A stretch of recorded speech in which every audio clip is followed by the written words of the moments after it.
Oi, oi, eu sou a Bárbara e hoje eu vou contar a história da minha primeira relação, onde eu descobri que, na verdade, eu era uma pessoa não monogâmica e tudo o que aconteceu a partir dessa descoberta. Para deixar tudo um pouco mais lúdico, eu vou pedir ajuda da minha amiga Xará Bárbara e ela vai contar essa história para vocês.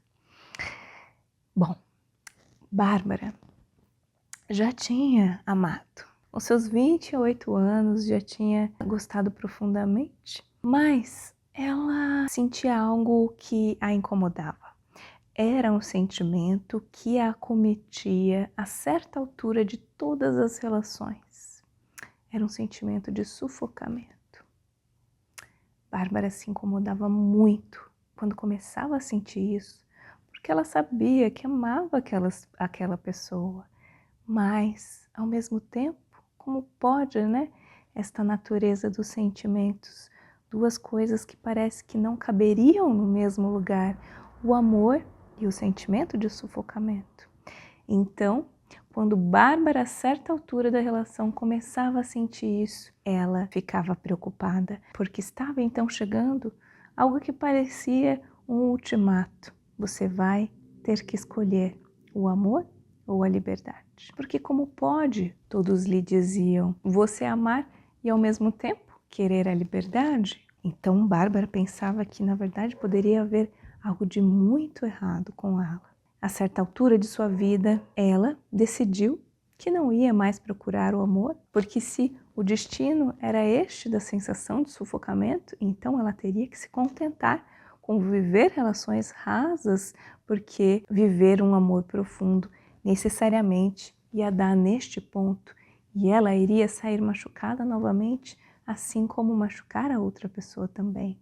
Então Bárbara se contentou com sua vida de solteiro. E com seus 28 anos, Bárbara, caminhando pela vida, eis que tem um belo encontro. Um encontro com alguém que lhe disse um termo que lhe chamou muita atenção.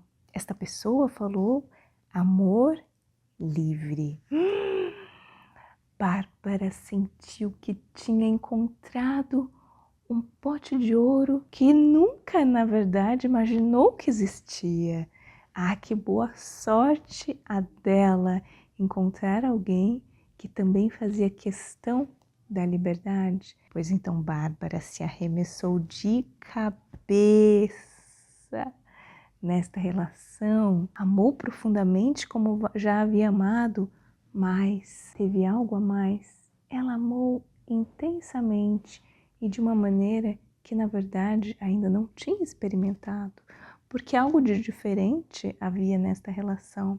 Era como se o seu valor, também importante, igualmente importante como o amor, que era a liberdade, havia sido preservado, pois então não havia impeditivos e seu medo de se machucar, assim como machucar outra pessoa, não estava mais ali e de fato amou de peito muito aberto. Pois bem, ela que se achava um grande ET, descobriu então que havia outras pessoas que pensavam como ela. A certa altura da relação, Bárbara, que estava muito feliz, começou a ficar com um certo receio, porque adivinha, aquela sensação de sufocamento, ora vejam só, estava começando a lhe rondar novamente. Ela não desconfiava que isso pudesse acontecer agora que vivia um amor livre. Por que raios é que estava sentindo isso novamente? E ela esperava que passasse. Aguardou um tempo, depois um pouco mais, mas na verdade esta sensação só aumentou e era o que ela temia. Teve que se haver com esse sentimento novamente e desta vez, um pouco indignada, olhou para isso e perguntou: por que eu estou me sentindo assim? Se agora eu tenho a tal liberdade, por que é que eu estou me sentindo presa? E pôs-se a pensar realmente com profundidade. Ora, eu tenho qual liberdade? Aqui eu sou livre para estar com outras pessoas, para amar outras pessoas. Aonde eu não sou livre, então? E Bárbara foi refletir que algumas outras coisas são bem semelhantes às relações anteriores. E estas coisas, pensando bem, também me fazem sentir presa. Ora, nesta relação, eu tenho sim que prestar contas dos meus próximos planos para todo este ano, este semestre e de vida também. Nós temos que fazer planos em conjunto e se algo mudar, temos que dar um jeito de costurar novamente as nossas vidas para que um plano inclua o outro necessariamente. O meu tempo livre é prioritariamente desta pessoa. O tempo para minha diversão, ora, é me divertindo com esta pessoa. As datas comemorativas também.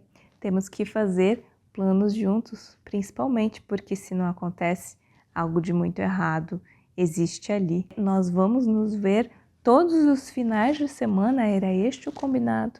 Mas Bárbara sentia, sabe o quê? Que tinha alguns fins de semana que ela queria, na verdade, não ver ninguém.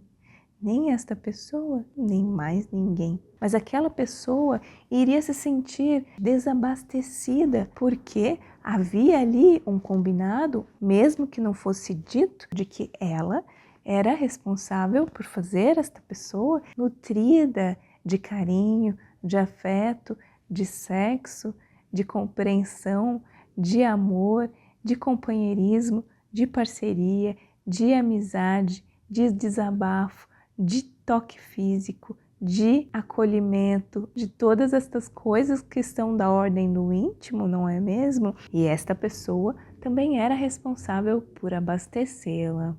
Mas ela sabia que era muito difícil sincronizar todas as suas necessidades junto com esta pessoa. Então, Bárbara chegou a uma conclusão muito interessante, que a liberdade que sentia falta era, na verdade, não a de estar com outras pessoas ou prioritariamente estar com outras pessoas. Era a liberdade que ela queria para deixar que seus sentimentos fluíssem para onde quer que fosse, seja para ficar uma tarde, um sábado, um domingo, um mês, cultivando seu espaço sozinha, seja para pensar uma viagem com seus amigos, seja para conhecer outra pessoa, seja para simplesmente não ter que sincronizar nada com ninguém. Era esta a liberdade que sentia falta. Essa liberdade não se restringia e nem se reduzia a estar com outras pessoas, porque nem só de relações românticas e sexuais se vive o afeto. O afeto se planta pelo mundo e se colhe na nossa curiosidade e quando a gente deixa o peito livre para ele fluir. E ela viu então que a sua vida material tinha um certo ritmo, ou seja, a vida das coisas que acontecem no dia a dia, das coisas que a gente pode falar que tem horário para acontecer, ou que tem passo a passo, ou que tem plano. Esta vida era uma vida. E a sua vida emocional era outra vida. E esta outra vida tinha regras tão diferentes desta primeira material. É uma vida onde ela não pode prever muitas coisas, onde, na verdade, é a surpresa o que há de mais precioso, porque enquanto a gente quer atingir certas metas na nossa vida material e naquilo que é concreto, por exemplo, uma roupa nova, um trabalho bom, um carro legal, poder viajar, nesta outra não funciona este tipo de coisa, não funciona a gente querer prever. Na verdade, o combustível da vida emocional de Bárbara era a abertura, era o fluxo.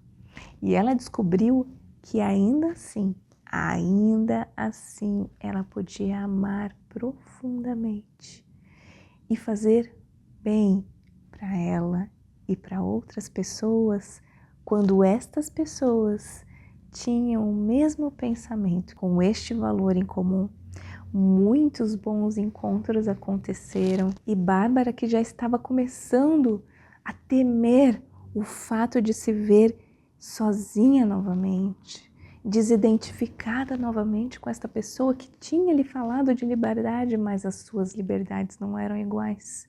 Então começou a respirar mais tranquilamente, porque ela viu que quando a gente descobre esse tal poliamor, esse tal amor livre, essa tal não monogamia, é só um começo para descobrir então o que é essa tal liberdade para cada um, porque se fosse igual, talvez nem chamaríamos de liberdade.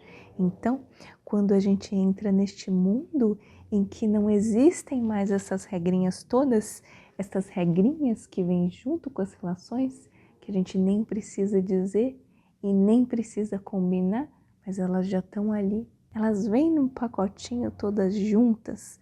Quando a gente não aceita mais esse pacotinho, quando a gente quer algo diferente, existe um mundo de possibilidades de se construir as relações e cada um, de acordo com a sua individualidade, vai escolher que componentes desse mundo inteiro de possibilidades quer para si e se descobrir ainda mais, se descobrir profundamente, porque na verdade a liberdade é só o pré-requisito para uma boa escolha e para conhecer a si mesmo. E conhecendo a si mesmo, aí sim a gente pode fazer boas escolhas e boas sincronias com outras pessoas. Pois então foi assim que Bárbara descobriu o que é de fato o amor livre.